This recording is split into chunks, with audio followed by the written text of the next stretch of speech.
اور جب میرے بندے آپ سے میرے بارے میں سوال کریں تو کہہ دیجئے بے شک میں قریب ہوں، میں پکارنے والے کی پکار کا جواب دیتا ہوں جب وہ مجھے پکارے۔ تو ان کو چاہیے کہ یہ میرا حکم مانیں اور مجھ پر ایمان رکھیں تاکہ وہ ہدایت پائیں۔ فاستغفروه ثم توبوا إليه إن ربي قريب مجيب۔ سو اس سے بخشش مانگو پھر اس کی طرف پلٹ آؤ، یقیناً میرا رب قریب ہے، قبول کرنے والا ہے۔ لا الہ الا اللہ واللہ اکبر والحمد للہ وسبحان اللہ ولا حول ولا قوة الا باللہ۔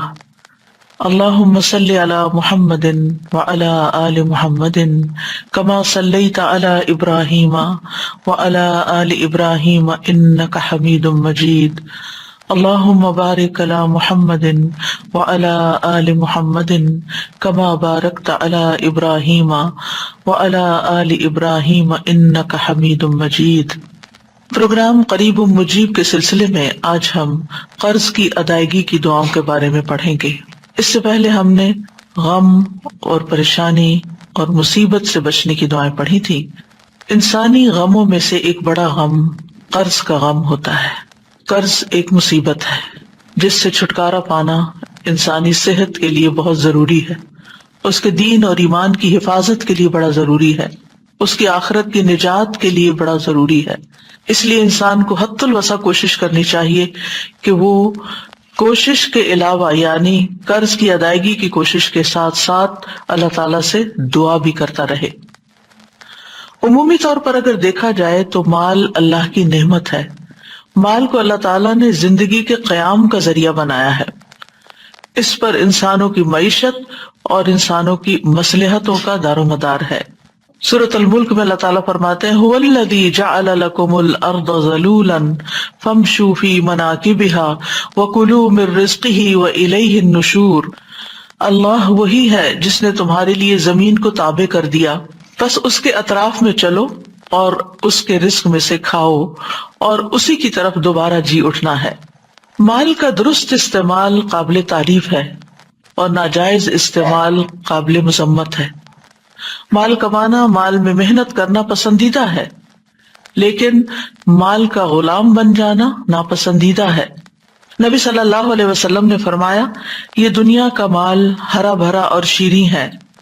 مسلمان کا وہ مال کتنا عمدہ ہے جو حلال ذرائع سے کمایا گیا ہو، پھر اس نے اسے اللہ کے راستے میں یتیموں اور مسکینوں اور مسافروں کے لیے وقف کر دیا، یعنی خود کمایا اور پھر دوسروں پر جو ضرورت مند تھے ان پر خرچ بھی کیا۔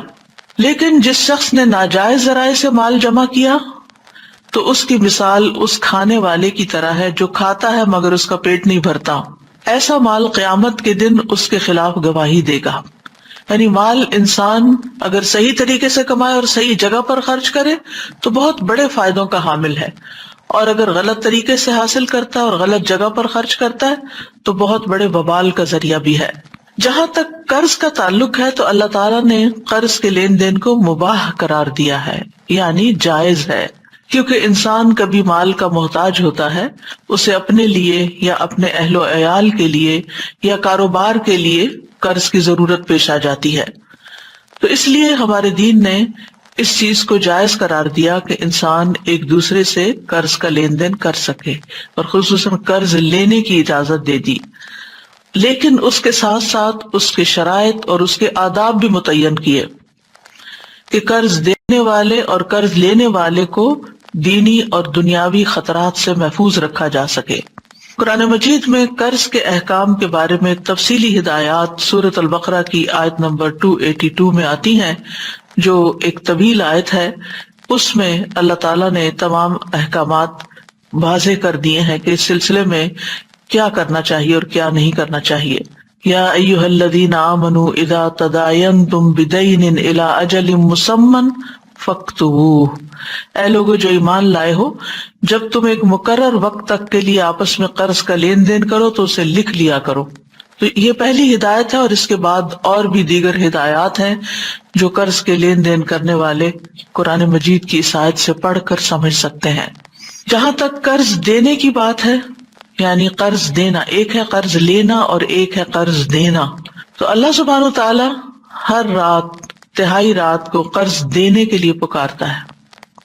ابو ہریرہ کہتے ہیں کہ رسول اللہ صلی اللہ علیہ وسلم نے فرمایا کہ اللہ آدھی رات یا رات کے آخری تہائی حصے میں آسمان دنیا پر نزول فرماتا ہے اور فرماتا ہے کون ہے جو مجھ سے دعا کرے تو میں اس کی دعا قبول کروں، یا وہ مجھ سے سوال کرے تو میں اس کو عطا کروں۔ پھر فرماتا ہے کون ایسے رب کو قرض دے گا جو نہ تو فقیر ہے اور نہ کسی کا حق مارنے والا ہے۔ گویا اللہ سبحانہ تعالیٰ کے راستے میں خرچ کرنے کو اللہ تعالیٰ اپنے ذمہ بطور قرض لیتے ہیں، یعنی کون ہے جو اللہ کے راستے میں دے گا۔ تو یاد رکھیے، بندوں کو قرض دینا صدقے کی قسم ہے۔ رسول اللہ صلی اللہ علیہ وسلم نے فرمایا کل قرض صدقہ، ہر قرض صدقہ ہے۔ ابن مسعود سے روایت ہے کہ نبی صلی اللہ علیہ وسلم نے فرمایا جو مسلمان بھی دوسرے مسلمان کو دوبارہ قرض دے تو اسے ایک مرتبہ اتنا مال صدقہ کرنے کا ثواب ملے گا، یعنی ڈھیر مال صدقہ کرنے کا ثواب ملے گا۔ یعنی جس نے 2 بار قرض دیا، ایک بار آیا بندہ اس کو دے دیا، پھر دوسری بار آ گیا پھر دیا، تو اس کو اتنا مال، یعنی ایک مرتبہ جو دیا گویا اس نے وہ صدقے میں دے دیا۔ پھر ایک اور روایت کے مطابق گردن آزاد کرنے، یعنی غلام کو آزاد کرنے کے برابر ثواب ہے۔ رسول اللہ صلی اللہ علیہ وسلم نے فرمایا جس نے دودھ کا عطیہ دیا، یعنی کسی کو دودھ گفٹ کیا، یا چاندی قرض دی، یا کسی کو راستہ بتایا، اسے غلام آزاد کرنے کے برابر ثواب ملے گا۔ کسی کو دودھ پلانا یا قرض دینا یا پھر راستہ بتانا، یہ بھی بہت بڑا کام ہے، کیونکہ عام طور پر جب انسان اپنے کاموں میں مصروف ہوتا ہے اور اس سے کوئی پوچھ لے کہ یہ کام کیسے کیا جاتا ہے، یہ اس جگہ کیسے پہنچ سکتے ہیں، پہلے تو انسان کو گھر سے باہر کے سفر پہ راستہ نہیں ملتا تھا، اور اب تو ہمیں اپنے گیجٹس کے اندر بہت سے راستے تلاش کرنے پڑتے ہیں۔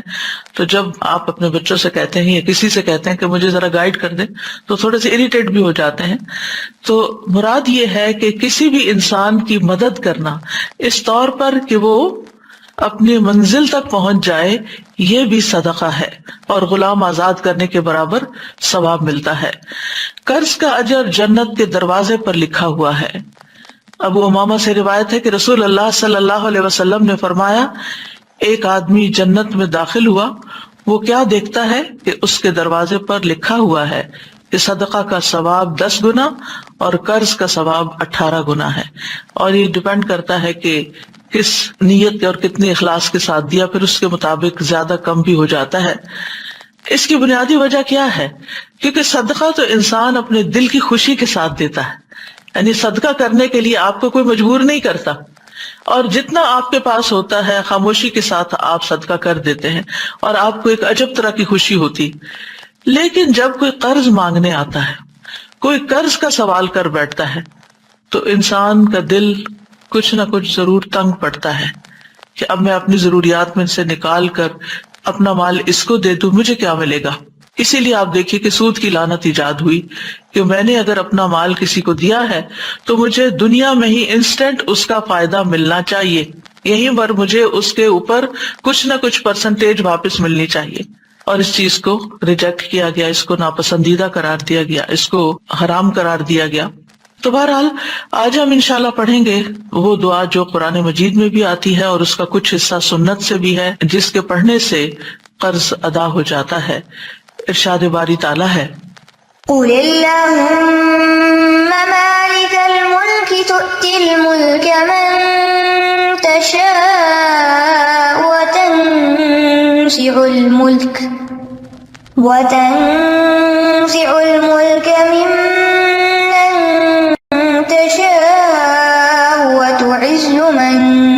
تشاء وتعز من تشاء وتذل من تشاء بيدك الخير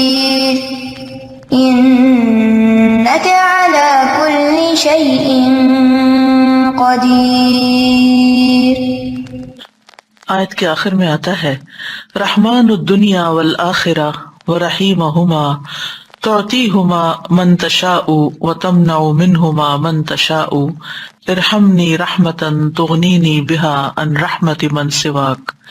یہ دعا کا حصہ ہے جو آیت کے آگے لگایا گیا ہے. اس سلسلے میں جو روایت آتی ہے وہ یہ حضرت انس سے روایت ہے کہ رسول اللہ صلی اللہ علیہ وسلم نے حضرت معاذ سے فرمایا کیا میں تمہیں ایسی دعا سکھا دوں کہ جس کے ساتھ تم دعا کرو اگر تم پر احد پہاڑ کے برابر بھی قرضہ ہو تو اللہ اسے تم سے ادا کر دے گا. اے معاذ یہ دعا پڑھو. اور اس کے بعد یہ پوری دعا اللہم مالک الملک سے لے کر ان رحمت من سواک تک نبی صلی اللہ علیہ وسلم نے ان کو سکھائی.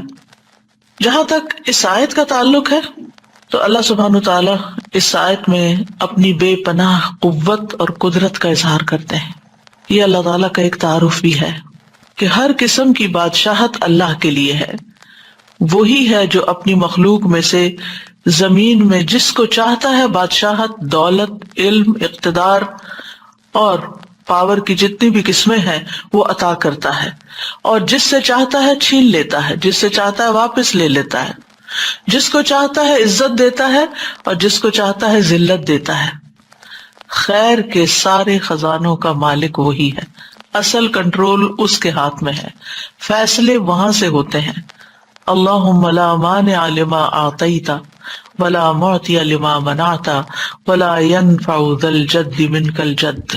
کوئی روک نہیں سکتا جسے اللہ عطا کرے اور کوئی دے نہیں سکتا جس کو اللہ نہ دے، جس سے اللہ روک دے.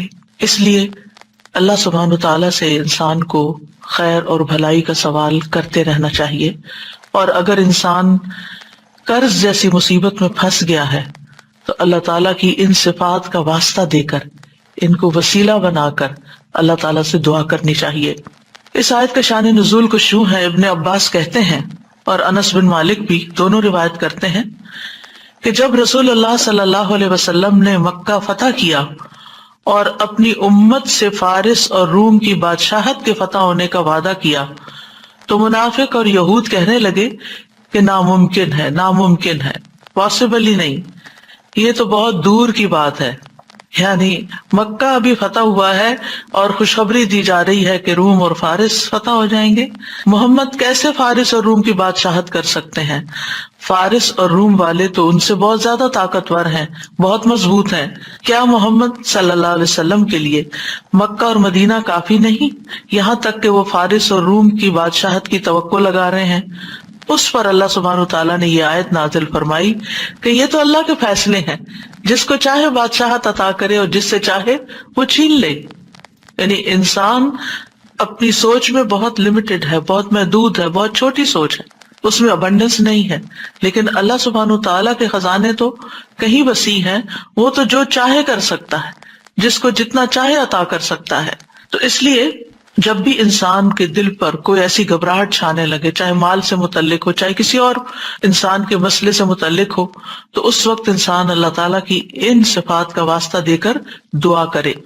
یعنی اپنے رب کی تعظیم کرتے ہوئے، اپنے رب کی بڑائی کا اظہار کرتے ہوئے، اس کا شکر ادا کرتے ہوئے، اس پر توکل کرتے ہوئے، اس سے تضرع اور عاجزی کرتے ہوئے اللہ تعالیٰ کی بارگاہ میں یوں پکارے اس کو، اے اللہ، اے بادشاہت کے مالک، قل اللہم مالک الملک، کہہ دیجیے اے اللہ جو مالک ہے ملک کا، یعنی ساری بادشاہت کا تو مالک ہے. مراد اس سے کیا ہے؟ نمبر 1، دنیا اور آخرت کے جتنے بھی معاملات ہیں وہ سب تیرے کنٹرول میں ہیں. دوسری بات یہ ہے کہ بندوں کا بھی مالک ہے، اور جو بندوں کے ہاتھ میں ہے، جو بندوں کی پوزیشن میں، اس کا بھی تو مالک ہے، مالک الملک. اور پھر اسی طرح بندوں کو کوئی بھی چیز دینے کا اختیار تیرے پاس ہے، چاہے وہ مال و دولت ہو، چاہے وہ نبوت ہو. کیونکہ لوگوں کو اس پر بھی اعتراض ہوتا تھا نا کہ محمد صلی اللہ علیہ وسلم کو کیوں نبی بنا دیا گیا، بلکہ ہر نبی کے بارے میں اس کی قوم کو اعتراض رہا. تو یہ بھی اللہ تعالیٰ کی اپنی تقسیم ہے، اللہ کی دین ہے. جس کو چاہے نبوت عطا کرے، جس کو چاہے مال دے، جس کو چاہے علم دے، جس کو چاہے بادشاہت دے، جس کو چاہے کوئی اقتدار دے، اور اسی طرح ان کو ریورس بھی کرنے پر پوری طرح قادر ہے، کوئی بھی اس پر اعتراض نہیں کر سکتا، کیونکہ حقیقی مالک اللہ ہے۔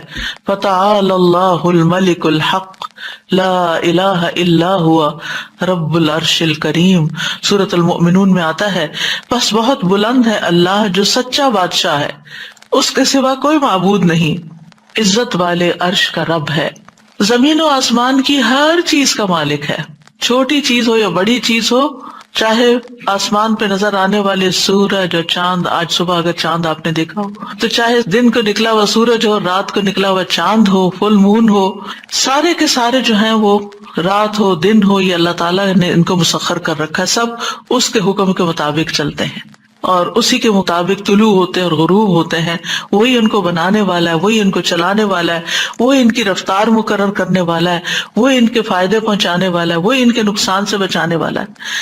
یہ سب اللہ کے حکم سے ایک مقرر وقت تک کے لیے اپنے کام پر لگے ہوئے ہیں، چل رہے ہیں۔ اور پھر ذالکم اللہ ربکم لہ الملک، یہ ہے اللہ تمہارا رب جس کے لیے ساری بادشاہت ہے۔ اسی طرح سورۃ یاسین میں آتا ہے فسبحان الذی بیدہ ملکوت کل شیء والیہ ترجعون، پاک ہے وہ ذات جس کے ہاتھ میں ہر چیز کی حکومت ہے اور اسی طرح تم اس کی طرف لوٹائے جاؤ گے۔ زندگی اور موت کا مالک بھی وہی ہے، لہ ملک السماوات والارض یحیی ویمیت وہو علی کل شیء قدیر، آسمانوں اور زمین کی بادشاہت اسی کے لیے ہے، وہی زندہ کرتا ہے، وہی موت دیتا ہے، اور وہ ہر چیز پر پوری قدرت رکھتا ہے۔ یعنی اگر وہ فیصلہ کر لے زندگی دینے کا تو کوئی موت نہیں دے سکتا، اور اگر اس نے زندگی ختم کرنے کا فیصلہ کر لیا تو دنیا بھر کے ڈاکٹرز بھی مل کر کسی کو موت کے منہ سے نہیں بچا سکتے۔ اس معاملے میں بھی پورا اختیار اللہ سبحانہ وتعالیٰ ہی کا ہے۔ پھر رزق کا مالک بھی وہی ہے، ہمارے جسم کا مالک بھی وہی، آنکھ، کان، دل، دماغ، سب کچھ۔ اللہ تعالیٰ فرماتے ہیں قُلْ مَن يَرْزُقُكُم مِّنَ السَّمَاءِ وَالْأَرْضِ، ان سے پوچھئے کون ان کو رزق دیتا ہے آسمانوں اور زمین سے۔ أَمَّن يَمْلِكُ السَّمْعَ وَالْأَبْصَارَ، کون ہے جو سمع اور بصر کا مالک ہے؟ وہی مالک ہے۔ وَمَن يُخْرِجُ الْحَيَّ مِنَ الْمَيِّتِ وَيُخْرِجُ الْمَيِّتَ مِنَ الْحَيِّ وَمَن يُدَبِّرُ الْأَمْرَ فَسَيَقُولُونَ اللَّهُ فَقُلْ أَفَلَا تَتَّقُونَ، کون ہے جو زندہ کو مردہ سے اور مردہ کو زندہ سے نکالتا ہے؟ کون ہے جو تدبیر کرتا ہے سارے معاملات کی؟ وہ ضرور کہیں گے کہ اللہ۔ تو کہہ دیجئے کیا پھر تم ڈرتے نہیں ہو؟ یعنی جس رب کے اختیار میں یہ ساری چیزیں ہیں، ذرے سے لے کے پوری کائنات تک، عرش تک، ہر چیز کا مالک وہ ہے، تو پھر کیا فرض بنتا ہے کہ اس کی طرف رجوع کیا جائے، اس سے مانگا جائے اور اس کی عظمت کا احساس دل میں رکھا جائے، اسی کو سب سے بڑا سمجھا جائے۔ کیونکہ مشکل یہ ہے کہ ہم دنیا میں کسی کے پاس کچھ تھوڑا سا مال یا اختیار یا اقتدار یا کوئی اسکل یا ہنر یا علم، کوئی ڈگری، کوئی عہدہ دیکھ لیتے ہیں تو ہم اس سے توقعات لگا بیٹھتے ہیں کہ یہ ہمارے کام کر دے گا، جبکہ اصل اختیار کا مالک تو اللہ ہے۔ اس لیے ہر معاملے میں اس کو پکاریں۔ لوگ آپ کے ساتھ انصاف کریں تب بھی، لوگ آپ کے ساتھ ظلم کریں تب بھی اسی کی طرف رجوع کریں۔ اور نبی صلی اللہ علیہ وسلم نے فرمایا لا مالک الا اللہ عز وجل، اللہ عز وجل کے سوا کوئی مالک نہیں ہے۔ پھر یہ کہ اس کی ملکیت میں کوئی شریک بھی نہیں ہے، یعنی نہ صرف یہ کہ مالک ہے بلکہ کلی مالک ہے، کوئی اس کا شریک نہیں۔ الذی لہ ملک السماوات والارض ولم یتخذ ولدا ولم یکن لہ شریک فی الملک، وہ ذات کے اسی کے لیے ہے آسمانوں اور زمین کی بادشاہت، اور اس نے نہ کوئی اولاد بنائی ہے اور نہ کبھی بادشاہت میں کوئی اس کا شریک رہا ہے۔ اللہ کے سوا کوئی بھی ایسا نہیں کہ جو کسی چیز کا حقیقی مالک ہو۔ یہ وقتی طور پر جو چیزیں ہماری ملکیت میں دے دی گئی ہیں، جن چیزوں کی کنجیاں ہمارے ہاتھ میں دے دی گئی ہیں، یہ صرف ٹیمپرریلی ہے۔ جب آپ اس دنیا میں نہیں ہوں گے تو اس میں سے کوئی کسی بھی چیز پر آپ کا اختیار نہیں ہوگا۔ جب تک آپ زندہ ہوتے ہیں، آپ مثلاً خود کمانے والے ہوتے ہیں، اپنی اولاد پہ خرچ کر رہے ہوتے ہیں، آپ اپنی اولاد کو پاکٹ منی بھی دیتے ہیں تو آپ ان کو ساتھ انسٹرکشنز دیتے ہیں کہ یہ اس طرح اور اس طرح خرچ کرنا اور ان کاموں میں نہیں لگانا۔ لیکن انسان کی وفات کے بعد جب اس کا مال تقسیم ہوتا ہے تو اس کی انسٹرکشن کہاں ہوتی ہے؟ کچھ بھی نہیں کہہ سکتا. پھر اولاد چاہے تو صدقہ کر دے، اولاد چاہے تو کسی غلط کام میں لگا دے، کچھ بھی کرے، پھر آپ کا تو کوئی اختیار نہیں. ہمارا اختیار ہمارے جسم پر یعنی آنکھوں کانوں پر، یا ہماری اولاد پر کسی حد تک، یا ہمارے مال پر کسی حد تک، یہ صرف اور صرف چند دن کی بات ہے جو دنیا کا کچھ حصہ ہے، اور یہ بھی اصل میں اللہ نے دے رکھا ہے. اور اس میں بھی ہم پوری طرح کلی طور پر مالک نہیں ہوتے، یعنی اس میں بھی صرف اتنے کے مالک ہے جتنا اللہ کا اذن ہوتا ہے. باقی چیزیں ہوتے ہوئے بھی، بہت کچھ کرنا چاہتے ہوئے بھی ہم کر نہیں پاتے کیونکہ اللہ کا اذن نہیں ہوتا. اور قرآن مجید میں بار بار اس بات کی تردید کی گئی ہے کہ غیر اللہ کسی چیز کے مالک نہیں ہیں. لا یملکون لکم رزقا، وہ تمہارے رزق کے مالک نہیں. لا یملکون مثقال ذرۃ فی السماوات ولا فی الارض، وہ آسمان و زمین میں ذرے کے برابر بھی کسی چیز کے مالک نہیں. اب یہ ہے کہ اللہ سبحانہ وتعالیٰ کے مالک ہونے کا تقاضا کیا ہے کہ ہم اس کو مالک سمجھیں، اس کی طرف رجوع کریں، اس سے دعا کریں، اپنی محتاجی اور فقر کا اظہار اس کے سامنے کریں. نبی صلی اللہ علیہ وسلم نے فرمایا جب رات کا ایک تہائی حصہ گزر جاتا ہے تو اللہ تعالیٰ آسمانی دنیا پہ نزول فرماتے ہیں اور اعلان کرتے ہیں میں ہوں بادشاہ، میں ہوں بادشاہ، کون ہے جو مجھ سے دعا کرے کہ اسے قبول کر لوں، کون ہے جو مجھ سے سوال کرے کہ میں اس کو عطا کر دوں، کون ہے جو مجھ سے بخشش طلب کرے تو میں اسے بخش دوں. اور یہ اعلان مسلسل طلوع فجر تک ہوتا رہتا ہے، یعنی جب تک فجر کی اذان نہیں ہو جاتی یہ اعلان ہوتا رہتا ہے. اب یہ ہم پر ہے کہ ہم کتنا مانگتے ہیں. اور آج کل کتنا اچھا موقع ہے، ہر کوئی سحری کے لیے اٹھتا ہے، تو اس وقت یہ دعائیں تو کم از کم کر لیں. کوئی حاجت ہے تو مانگ لیں. کون ہے جو مجھ سے سوال کرے تو میں اسے عطا کر دوں، کیا چاہیے مانگو عطا کروں.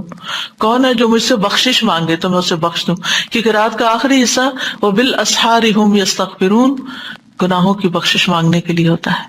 یعنی یہ دو خاص چیزیں. اور پھر عمومی دعا، کون ہے جو مجھ سے دعا کرے تو میں اسے قبول کر لوں، یعنی کوئی بھی دعا جو آپ کریں. پھر فرمایا تؤتی الملک من تشاء وتنزع الملک ممن تشاء، تو جس سے چاہتا ہے بادشاہ دیتا ہے اور جس سے چاہتا ہے چھین لیتا ہے. اس میں بادشاہت کی تمام اقسام موجود ہیں، یعنی عقل کی بادشاہت، صحت کی بادشاہت، اخلاق حسنہ کی بادشاہت، حکم کو جاری کرنے اور قدرت کی بادشاہت، محنت کی بادشاہت، سرمایوں کی ملکیت کی بادشاہت، ہر طرح کی بادشاہت، ہر طرح کا ملک، یعنی ہر طرح کی کنٹرول جس کو کہتے ہیں نا، یہ سب شامل ہے. اللہ سبحانہ وتعالیٰ ہمیں عطا کرتا ہے، تؤتی الملک دیتا ہے، ہمیں کلی مالک نہیں بناتا، دیا ہے اس نے، رکھو امانت ہے. اسی لیے آپ دیکھیں کہ جو مومن بندے ہوتے ہیں جب ان کے ہاتھ سے کوئی چیز چلی جاتی ہے، کوئی مال چلا جاتا ہے یا اولاد میں سے کوئی چلا جاتا ہے، تو وہ کیا کہتے ہیں کہ یا اللہ یہ تیری امانت تھی، تو نے واپس لے لی، ہم تیرے فیصلے پر راضی ہیں. اور اس طرح اللہ تعالیٰ ان کے دل کو قرار دے دیتا ہے کہ میرے بندے نے خوشی خوشی امانت واپس کر دی. یہ ہماری جان بھی کیا ہے، یہ ہمارا بدن کیا ہے، ہمارے پاس امانت ہے، اور ایک دن ہمیں یہ واپس لوٹا دینی ہے جو اس کا اصل مالک ہے. یعنی ہم بے اختیار ہیں، ہم صاحب اختیار نہیں ہیں، اصل مالک اللہ رب العزت ہے، مطلق اختیار اسی کے پاس ہے. تو چونکہ اللہ مالک بناتا ہے، بندے کے پاس جو کچھ ہوتا ہے اللہ نے دیا ہوتا ہے، اس لیے بندے کو چاہیے کہ اس پر اللہ ہی کی مرضی کے مطابق تصرف کرے. وہ کس طرح چاہتا ہے کہ ہم اپنی آنکھیں استعمال کریں، وہ کیا چاہتا ہے کہ ہم اپنی زبان کیسے استعمال کریں، وہ کیا چاہتا ہے کہ ہم اپنے کان کہاں استعمال کریں، وہ کیا چاہتا ہے کہ ہم اپنے پاؤں کہاں استعمال کریں، وہ کیا چاہتا ہے کہ ہم اپنا مال کہاں استعمال کریں. جتنی بھی چیزیں اللہ نے ہمارے اختیار میں دی ہیں، ان سب کے بارے میں ہمیں ضرور دیکھنا چاہیے کہ کیا وہ اللہ کی مرضی کے مطابق استعمال ہو رہی ہیں یا اللہ کی ناراضگی کے ساتھ استعمال ہو رہی ہیں. کیونکہ اللہ سبحانہ تعالیٰ جب چاہے ان کو واپس بھی لے سکتا ہے. اگر ہم نے اللہ کو ناراض کیا تو وہ کچھ بھی واپس لے سکتا ہے، کیونکہ اصل اختیار تو اس کا، اصل مالک تو وہی ہے. تو تنزع الملک، تو ملک کو کھینچ لیتا ہے. تو نزع کا ایک معنی لے لینا اور ایک معنی روک دینا، یعنی جس کو تو چاہتا ہے دیتا ہے، جس سے چاہتا ہے روک لیتا ہے، نہیں دیتا. اور جس کو چاہتا ہے دے کے پھر وہ واپس لے لیتا ہے، کھینچ لیتا ہے، یعنی دینے کے بعد پھر چھین لیتا ہے، کیونکہ سارے کا سارا فضل اللہ کے ہاتھ میں ہے۔ قل ان الفضل بید اللہ یؤتیہ من یشاء واللہ واسع علیم، ان سے کہیے کہ فضل تو اللہ کے اختیار میں ہے، وہ جسے چاہے دے دے، کیونکہ وہ بہت وسعت والا اور سب کچھ جاننے والا ہے۔ آسمان اور زمین کی کنجیاں اللہ کے لیے ہیں۔ لہ مقالید السماوات والارض یبسط الرزق لمن یشاء ویقدر انہ بکل شیء علیم، اسی کے لیے ہے کنجیاں آسمانوں اور زمین کی، جس کے لیے چاہتا ہے کشادہ کر دیتا ہے اور جس کے لیے چاہتا ہے تنگ کر دیتا ہے، ہر چیز کو خوب جاننے والا ہے۔ واللہ یقبض ویبسط والیہ ترجعون، اور جس کو جتنا چاہتا ہے دیتا ہے۔ قارون کو بڑے بڑے خزانوں کا مالک بنا دیتا ہے اور جب چاہتا ہے اس سے واپس بھی لے لیتا ہے۔ تو بات یہ ہے کہ ہمارے پاس جو بھی کوئی نعمت ہے، وما بکم من نعمت فمن اللہ، اس لیے ہمیں کسی معاملے میں غرور اور تکبر کا شکار نہیں ہونا چاہیے کہ یہ میں ہوں، یہ میرا ہے، یہ میرے پاس ہے۔ یہ 4 ہلاک کر دینے والے کلمات ہیں جو قرآن مجید میں آئے ہیں۔ انا خیر منہ، انا میں، لی الیس لی ملک مصر، انا خیر منہ کس نے کہا تھا؟ شیطان نے، اور الیس لی ملک مصر فرعون نے کہا تھا۔ اندی میرے پاس ہے، قال انما اوتیتہ علی علم اندی، قارون نے کہا تھا۔ نحن اولو قوت، ہم قوت والے ہیں، یہ کس نے کہا تھا؟ ملکہ سبا جو تھی اس کے درباریوں نے کہا تھا۔ لیکن ان سب کی قوت اور پاور اور ان کے اختیارات اور ملکیت پھر کہاں گئی؟ یہ عام لوگوں جیسے نہیں تھے، ان کے پاس بہت بڑی بڑی قوتیں تھی، بہت بڑا بڑا اختیار تھا، وہ چلا گیا تو پھر ہم جیسے معمولی لوگوں کا کیا حال ہے۔ اس لیے کسی بھی چیز پر فخر اور غرور نہیں ہونا چاہیے۔ وَتُعِزُّ مَن تَشَاءُ وَتُذِلُّ مَن تَشَاءُ، تو ہی جسے چاہتا ہے عزت دیتا ہے اور جس کو چاہتا ہے ذلت دیتا ہے۔ عزت کا معنی طاقت اور غلبہ بھی ہوتا ہے، صرف بادشاہت ہی نہیں، یعنی عزت و ذلت کا مالک بھی ہے، یعنی کہ یہ بادشاہت کے ساتھ بھی لازم ہے اور اس کے علاوہ بھی، یعنی اطاعت کے ذریعے عزت اور نافرمانی کے ذریعے ذلت دیتا ہے، مدد دے کر عزت اور مغلوب کر کے ذلت دیتا ہے، مال دے کر عزت اور محتاج کر کے ذلت دیتا ہے، یہ سب کچھ اللہ کے اختیار میں۔ لیکن اللہ اپنے اولیاء کو ذلیل نہیں کرتا۔ اللہ کے اولیاء جو ہوتے ہیں، اللہ کے جو دوست ہوتے ہیں، وہ اطاعت کرتے ہیں، نافرمانی نہیں کرتے، پھر بھی ان کا نقصان ہو جاتے ہیں۔ وہ دوسروں کی مدد کرتے ہیں لیکن خود بعض اوقات مغلوب ہو جاتے ہیں۔ وہ دوسروں کو دینے والے ہوتے ہیں لیکن خود کبھی محتاج ہو جاتے ہیں۔ یہ سب کچھ کیا ہے؟ یہ ان کی آزمائش کے لیے ہوتا ہے، اللہ تعالیٰ کی ناراضگی کی وجہ سے نہیں ہوتا۔ یعنی اللہ تعالیٰ ان کو ذلیل نہیں کرنا چاہتا، بلکہ اس کے عوض ان کو اجر عظیم دینا چاہتا ہے، ان کو مزید نوازنا چاہتا ہے۔ وہ چھوٹی چیز لیتا ہے اور ہمیشہ بڑی دیتا ہے، چاہے دنیا میں دے چاہے آخرت میں دے، بعض کا دونوں جگہ دیتا ہے۔ یعنی اللہ سبحانہ تعالیٰ ایک حرف پڑھنے کی 10 نیکیاں دیتا ہے، کمی تو اس کے پاس ہے ہی نہیں، وہ بہت کچھ دینے والا ہے۔ تو جو بندے اطاعت کے ساتھ، اللہ کی فرما برداری کے ساتھ اللہ کی مدد مانگتے رہتے ہیں، اللہ سبحانہ تعالیٰ ان کو بھی دیتا ہے، دنیا میں بھی دیتا ہے، اور آخرت میں تو پھر اس نے وعدے ہی کر رکھے ہیں۔ اس کے برعکس جب انسان خود پسند بنتا ہے اور اکڑتا ہے اور غرور کرتا ہے اور بڑی بڑی باتیں زبان سے نکال لیتا ہے تو بعض اوقات پھر کیا ہوتا ہے، اللہ تعالیٰ اس کو بے یار و مددگار چھوڑ دیتے ہیں، اس کو ذلت سے دوچار کر دیتے ہیں۔ بیدک الخیر، خیر تو صرف تیرے ہاتھ میں ہے، یعنی ہر طرح کی خیر اللہ کے پاس ہے۔ اور ید کا لفظ یہاں پورے مکمل کنٹرول کے لیے بھی ہے نا، یعنی اللہ کے ہاتھ میں، کسی اور کے ہاتھ میں نہیں۔ خیر کیا ہوتی ہے؟ ہر وہ چیز خیر ہے جس میں بندے کے لیے مصلحت اور فائدہ ہوتا ہے، یعنی ہمارے لیے ہر فائدے کی چیز خیر ہے۔ یہ خیر خواہ دنیا کے کاموں میں ہو یا آخرت کے کاموں میں ہے، رزق ہے، صحت ہے، علم ہے، مال ہے اور نیک عمل، یہ سب خیر ہی خیر ہے، ان سب پر خیر کا اطلاق ہوتا ہے۔ اور یہ نہیں کہا کہ بیدک الشر، کیونکہ والشر لیس الیک، شر کی نسبت اللہ کی طرف نہیں کرتے۔ اللہ سبحانہ تعالیٰ نے ہر چیز کے اندر خیر شر رکھ دیا ہے، لیکن وہ جس بندے کے ساتھ اس کا واسطہ پڑتا ہے اس کے حساب سے اس کے لیے خیر یا شر بن جاتی۔ تو اللہ سبحانہ تعالیٰ خیر ہی کا کام کرتا ہے، شر کا کام نہیں کرتا۔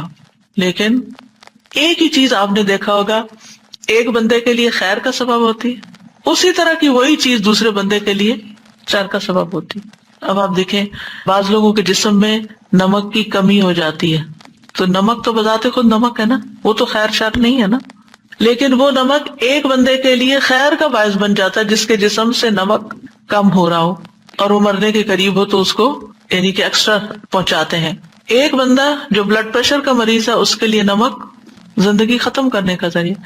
اب نمک تو نمک ہے، تو اللہ کی ایک نعمت ہے، ایک کو فائدہ دے رہا ہے ایک کو نقصان دے رہا ہے، تو نمک میں شر نہیں ہے، تو اس کے استعمال کرنے والے کی نسبت سے اس کے لیے فائدہ یا نقصان ہے۔ انک علی کل شیء قدیر، بے شک تو ہر چیز پر خوب قدرت رکھتا ہے، ہر چیز کا مالک تو ہے۔ تو پھر جب ہر چیز پر قادر وہ ہے تو ہمیں اپنے معاملات اللہ کے سپرد کر دینے چاہیے، اور پھر اس بات پر پورا یقین رکھنا چاہیے کہ سارے اختیارات، ہر قسم کی بھلائی اس کے ہاتھ میں ہے اور کمال قدرت کا مالک ہے۔ اس لیے اپنے قرضوں کی ادائیگی میں بھی، مالی مشکلات میں بھی اسی کی طرف رجوع کرنا چاہیے اور اس سے دعا کرنی چاہیے۔ یعنی انسان کوشش تو کرتا ہے لیکن بعض اوقات کوششیں کسی نتیجے پر نہیں پہنچتی، یا یہ کہ وہ کوشش اس حد تک نہیں ہو پاتی باوجود کوشش کے جو ضروری ہوتی ہے، جو مطلوبہ ہوتی ہے۔ مثلاً آپ کو اگر اس چھت پہ چڑھنا ہے تو اس کے لیے اتنی سیڑھیاں آپ کو چاہیے جو چھت تک لے جائے۔ اگر آپ کی سیڑھی آدھے راستے تک جاتی ہے تو پھر کیا ہوگا؟ آپ چڑھ کے کھڑے رہیں، آپ اوپر نہیں چڑھ سکتے۔ تو اسی طرح بعض اوقات انسان کے اوپر بہت بڑا قرضہ ہوتا ہے، بہت بڑی ذمہ داری ہوتی ہے، وہ جتنا بھی کما لے، وہ جتنی بھی محنت کر لے، وہ 2 3 جابز کر لے، وہ اس قابل نہیں ہوتا کہ وہ اپنا قرض ادا کر سکے، اپنا فرض پورا کر سکے۔ اس کو ضرورت ہوتی ہے کہ وہ اللہ سے مانگے، پھر اللہ تعالیٰ غیب سے اس کے لیے ایسے اسباب فراہم کر دے کہ جہاں اس کی سوچ بھی نہ جاتی ہو۔ یہ ہے دعا کا کام۔ جہاں تک قرض کا تعلق ہے تو قرض لینے سے حتی الامکان بچنا چاہیے۔ ہر معاملے میں انسان اللہ سے مدد مانگے، قرض سے بچے۔ طارق کہتے ہیں کہ انہوں نے ابن ابی اوفا سے سنا کہ ایک شخص کے بارے میں سوال کیا گیا کہ کیا وہ قرض لے کے حج کر سکتا ہے، قرض لے کے چلا جائے؟ انہوں نے کہا وہ اللہ سے رزق مانگے، قرض نہ مانگے، یعنی قرض نہ لے، اللہ سے رزق مانگے کہ اللہ اتنی وسعت پیدا کر دے کہ وہ حج کر سکے۔ آج سے آپ یوں کہ 100 سال پہلے یا 50-60 سال پہلے لوگ صرف وہ خریدتے تھے جو ان کے پاس ہوتا تھا، اور شدید ضرورت جب پیش آتی تھی، کوئی اچانک بیماری آ گئی یا کوئی اور مصیبت آ گئی تو وہ قرض لے لیا کرتے تھے۔ صرف اس وقت قرض لیا جاتا تھا جب شدید ضرورت ہوتی تھی، لیکن اس وقت ہر بندے کو قرض لینے پر ابھارا جاتا ہے۔ کریڈٹ کارڈ کی شکل میں آپ دیکھیں کہ ہر شخص کسی نہ کسی طرح قرض کے تلے ہوتا ہے۔ آپ کے ہاتھ میں کچھ بھی نہیں ہے اور آپ چیز خریدے جا رہے ہیں تو گویا آپ قرض پر ہی ایک طرح سے خرید رہے ہیں، اور پھر اگر آپ اس لمیٹڈ عرصے میں مقرر تاریخ تک وہ قرض ادا نہیں کرتے تو پھر آپ کے اوپر کیا آ جاتا ہے؟ سود آ جاتا ہے۔ اور اس طرح آپ دیکھیں کہ بعض لوگ صرف خواہشات پوری کرنے کی، ان کی ضرورت نہیں ہوتی چیزیں، چونکہ آسان ہے اس چیز کا حاصل کرنا۔ یعنی اس وقت دنیا میں بہت سارے لوگ ایسے ہیں کہ جو وہ کچھ اپنے پاس رکھتے ہیں جن کے وہ حقیقی مالک نہیں ہیں، وہ ان کی پوزیشن میں نہیں ہے چیزیں، وہ سب قرض پر لی ہوئی ہیں، اور قرض اتنا زیادہ کہ سب کچھ بیک وقت دینے کی بھی ہمت استطاعت نہیں ہے۔ تو آپ دیکھیے کہ بلا وجہ ایسی چیزیں خریدنا اور اپنے آپ کو قرض تلے رکھنا یہ ناپسندیدہ ہے۔ ابن ابی اوفا سے سوال کیا کہ ایک شخص حج کے لیے قرض لے سکتا ہے یا نہیں، تو انہوں نے کہا کہ نہیں۔ یعنی حج کس پر فرض ہے؟ جس کے پاس وسعت ہے، اس پر تو فرض ہی نہیں جس کے پاس وسعت نہیں۔ وہ قرض لے کر کیوں حج کرنا چاہتا ہے؟ قرض لینا دراصل اپنے آپ کو امن سے نکال کر خوف میں مبتلا کرنا ہے۔ چاہے آپ کے بینک میں پیسے ہوں اور آپ سمجھتے ہو کہ آپ کا ڈیٹ جلدی ادا ہو جائے گا، لیکن پھر بھی جو آپ کے ہاتھ میں ہے وہاں سے خریداری کریں بنسبت اس ذریعے کے کہ جو آپ کے ہاتھ میں نہیں، اور آپ قرض لے کے خریداری کریں اور پھر آپ کا قرض چکایا جائے۔ عقبہ بن عامر کہتے ہیں کہ رسول اللہ صلی اللہ علیہ وسلم نے فرمایا، اپنے آپ کو پرامن ہونے کے بعد خطرے میں مبتلا نہ کیا کرو۔ لوگوں نے پوچھا یا رسول اللہ صلی اللہ علیہ وسلم وہ کیسے؟ فرمایا قرض لے کر۔ یعنی جب آپ قرض لیتے ہیں، چاہے آپ کہیں یا نہ کہیں، آپ کے اوپر ایک سٹریس ضرور آتا ہے۔ آج کی زندگی میں بہت کچھ انسان کے پاس نعمتوں کی فراوانی ہوتے ہوئے بھی وہ سٹریس کا شکار کیوں ہے؟ اپنے لائف سٹائل کی وجہ سے۔ کہ وہ قرض کے لین دین کو آسان سمجھتا ہے. جو شخص قرض سے پاک ہو اس کے لیے جنت کی ضمانت ہے. یعنی ایسی زندگی گزارو کہ جس میں قرض نہ ہو. نبی صلی اللہ علیہ وسلم نے فرمایا جس شخص کی روح جسم سے اس حال میں جدا ہو کہ وہ 3 چیزوں سے بری ہو، یعنی 3 چیزیں اس کے اندر نہیں، وہ جنت میں داخل ہوگا. نمبر 1 تکبر نہیں اس کے دل، اپنے آپ کو کوئی چیز نہیں سمجھتا. دوسرا ہے قرض، اور تیسرا ہے مال غنیمت میں خیانت، کہ اس کے پاس مال غنیمت ہے یا آپ یوں سمجھے کہ وہ اللہ کے مال کا مالک ہے، جیسے کسی نے اس کے ہاتھ میں ڈونیشن رکھی یا اس کو کوئی امانت اس طرح کی دی اور پھر وہ اس میں خیانت کر لیتا ہے، وہ اپنے اوپر خرچ کر لیتا ہے یا اپنی مرضی سے اس میں جس کام کے لیے کسی نے دیا وہ نہیں کرتا، کچھ اور شروع کر دیتا ہے. یعنی کسی کے مال کو اپنے اختیارات سے استعمال کرنا شروع کر دیتا ہے. تو جو شخص ان 3 چیزوں سے پاک ہوگا اس کے لیے جنت کی ضمانت ہے. لہٰذا قرض میں زندگی بسر نہ کرے انسان. ہاں اگر کسی کے پاس کوئی شرعی مقصد ہو تو اس کے لیے قرض لینے کا جواز ہو سکتا ہے، یعنی شرعی طور پر ضرورت مند ہے. رسول اللہ صلی اللہ علیہ وسلم نے فرمایا اللہ قرض لینے والے کے ساتھ ہے یہاں تک کہ وہ اپنا قرضہ ادا کر دے، بشرطے کہ قرضہ ایسے مقصد کے لیے نہ ہو جو اللہ کو ناپسند ہے. راوی کہتے ہیں کہ عبداللہ بن جعفر اپنے خزانچی سے فرماتے تھے کہ جاؤ اور میرے لیے قرضہ لاؤ، اس لیے کہ مجھے ناپسند ہے کہ میں ایک رات بھی ایسی گزاروں مگر یہ کہ اللہ میرے ساتھ ہو. جب سے میں نے اللہ کے رسول صلی اللہ علیہ وسلم کی یہ حدیث سنی، یعنی اگر کسی نے جائز مقصد کے لیے قرض لے رکھا ہے تو اللہ تعالیٰ اس کی مدد کرے گا، اس کا قرضہ بھی اترے گا اور اللہ اس کے ساتھ ہے. اور یہ کون شخص ہے؟ جو واقعی شدید ضرورت مند ہے، حقیقی معنوں میں ضرورت مند ہے. اس سلسلے میں ایک اور بات بھی یاد رکھیے کہ بعض اوقات آپ کو اپنی ذاتی ضرورت کے لیے قرض نہیں لینا ہوتا، لیکن آپ کے سامنے کوئی ایسا شخص آ جاتا ہے جو انتہائی شدید حاجت کا شکار ہے اور آپ خود کچھ نہیں کر سکتے، تو آپ کسی سے قرض لے کر اس کی مدد کر سکتے ہیں، کیونکہ اس کو کوئی قرضہ نہیں دے گا، لیکن آپ کی چونکہ ایک ریلائبلٹی ہے، ٹرسٹ ہے لوگوں کو آپ پر، تو آپ کو کوئی دے دے گا تو آپ لے کر اس کی ضرورت پوری کر دیں اور پھر آپ اپنا قرضہ ادا کرتے رہیں. بلال رضی اللہ عنہ سے مروی ہے کہ جب رسول اللہ صلی اللہ علیہ وسلم کے پاس کوئی انسان آتا، آپ اس کو ننگا دیکھتے، یعنی اس کے پاس پراپر ڈریس نہیں ہے، تو مجھے حکم کرتے، میں جاتا اور قرض لے کر اس کے لیے چادر خرید لاتا، اسے پہننے کے لیے دیتا اور اسے کھانا کھلاتا. یعنی یہ ایک جائز صورت ہے جس میں انسان ایسا کر سکتا ہے، لیکن وہ بھی ادائیگی کی نیت کے ساتھ. جہاں تک قرض کے آداب کا تعلق ہے تو قرض کے تمام لین دین میں مدتوں کی تحدید ضروری ہے کہ کتنے عرصے کے لیے قرض لیا جا رہا ہے. اوپن اینڈ نہیں ہونا چاہیے، 10 دن کے لیے دے دیں، 10 مہینے کے لیے دے دیں، 10 سال کے لیے دے دیں. تو ٹائم پیریڈ الی اجل مسمى. دوسری بات یہ کہ لیتے یا دیتے وقت اس کو لکھنا ضروری ہے. تیسری بات یہ کہ لکھنے والا عدل و انصاف کے ساتھ لکھے، کسی قرابت یا عداوت سے متاثر نہ ہو. چوتھی بات یہ ہے کہ قرض دار جب لوگوں کے حقوق کاتب کو لکھوائے تو اللہ سے ڈرے اور اس میں کمی بیشی نہ کرے. نمبر 5، خرید و فروخت اور لین دین میں گواہ مقرر کرنا بہتر ہے، نہ ہو تو کوئی بات نہیں. نمبر 6، گواہ 2 مرد یا 1 مرد اور 2 عورتیں ہوں گی. 2 عورتیں کیوں؟ تاکہ ان پر ذمہ داری کم آئے، بوجھ کم پڑے. نمبر 7، جب گواہ کی ضرورت پڑے تو اس کو انکار نہیں کرنا چاہیے، اسے حاضر ہو جانا چاہیے گواہی دینے کے لیے. قرض واپس مانگنے والے کو اجازت ہے کہ وہ سختی کر سکتا ہے، سختی سے واپس مانگ سکتا ہے. ایک شخص نبی صلی اللہ علیہ وسلم کے پاس اپنے قرض کا تقاضا کرنے کے لیے آیا اور سخت گفتگو کرنے لگا، یعنی اپنی گفتگو میں وہ ہارش ہو گیا. آپ کے صحابہ غصے میں اس کی طرف بڑھے کہ تم اللہ کے رسول صلی اللہ علیہ وسلم کے ساتھ یہ معاملہ کر رہے ہو. لیکن رسول اللہ صلی اللہ علیہ وسلم نے فرمایا کہ اسے چھوڑ دو، کیونکہ جس کا کسی پر حق ہو تو وہ بات کہنے کا بھی حق رکھتا ہے. پھر آپ نے فرمایا اس کے قرض والے جانور کی عمر کا 1 جانور اسے دے دو. صحابہ نے عرض کیا یا رسول اللہ صلی اللہ علیہ وسلم، اس سے زیادہ عمر کا جانور تو ہے لیکن اس عمر کا نہیں ہے جتنا اس کو دینا بنتا ہے. آپ نے فرمایا اسے وہی دے دو، کیونکہ سب سے اچھا آدمی وہ ہے جو دوسروں کا حق پوری طرح ادا کرتا ہو. لیکن اگر کسی کے پاس مال ہے اور وہ قرض دینے میں ٹال مٹول کر رہا ہے، جان بوجھ کے نہیں دے رہا کہ میں تھوڑا اور انجوائے کر لوں کسی اور کے مال سے، تو یہ انتہائی غلط ہے. رسول اللہ صلی اللہ علیہ وسلم نے فرمایا قرض ادا کرنے میں مالدار کی طرف سے ٹال مٹول کرنا ظلم ہے، اور اگر تم میں سے کسی کا قرض کسی مالدار کے حوالے کیا جائے تو اسے قبول کرے.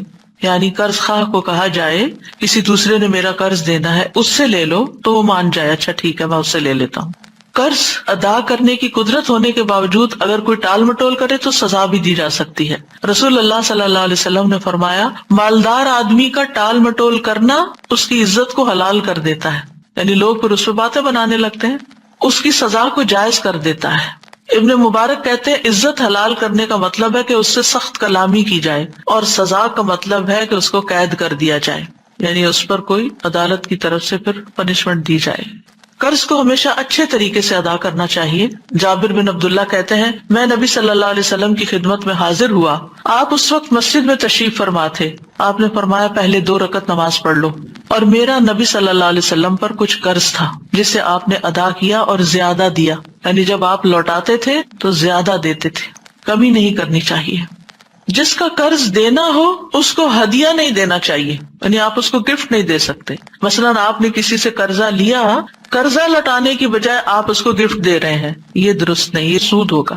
سعید بن ابی بردہ اپنے والد سے روایت کرتے ہیں کہ میں مدینہ آیا تو میں نے عبداللہ بن سلام رضی اللہ عنہ سے ملاقات کی، انہوں نے کہا آؤ میں تمہیں ستو اور کھجور کھلاؤں گا، اور تم ایک مکان میں داخل ہو گئے جس میں رسول اللہ صلی اللہ علیہ وسلم بھی تشریف لے گئے تھے۔ پھر آپ نے فرمایا، یعنی کہ رسول اللہ صلی اللہ علیہ وسلم نے فرمایا، یعنی حدیث سنائی، تمہارا قیام ایک ایسے ملک میں ہے جہاں سودی معاملات بہت عام ہیں، اگر تمہارا کسی شخص پر کوئی حق ہو اور پھر وہ تمہیں ایک تن کے یا جو کے دانے یا گھاس کے برابر بھی ہدیہ دے، اسے قبول نہ کرنا کیونکہ یہ سود ہوگا، یعنی جس سے قرضہ لیا ہوا ہو اس کو گفٹ دینا سود بنتا ہے۔ اسی طرح ہمارا دین ہمیں یہ بھی سکھاتا ہے کہ کسی کے قرضے کی ذمہ داری لے لی جائے۔ کسی غریب نے قرضہ لیا، وہ نہیں ادا کر پا رہا،